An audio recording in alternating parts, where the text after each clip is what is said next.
তো তার জন্য মনে হয় যতই কষ্ট হচ্ছে না কেন তা চলে যাই আমি শুটিংয়ে। একটা হাততালি হোক সবাই মিলে জোরদার।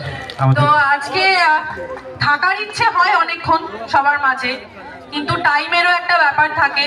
আর ওই সকালেও শুটিং আছে, এরপরে আর একটা কাজ আছে, সবকিছু মিলিয়ে না ব্যাপারটা। তারপর এখান থেকে ঢুকতে গিয়ে গাড়িটা একটু ঘষে গেল, এরা মনটা খারাপ হয়ে গেল। কিন্তু স্টেজে উঠে যখন তোমাদেরকে দেখি তখন মনে হয় যে না, সব ভুলে গেলাম, তোমরাই আমার আসল খুশি।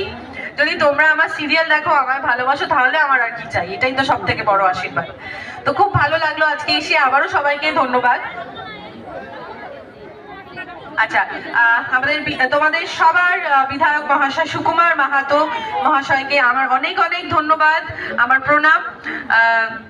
ধন্যবাদ যে আজকে এখানে সত্যি আমন্ত্রণ পেয়েছি, অনেকটা খুশি আমি, অনেক ভালো লাগছে স্টেজে এসে।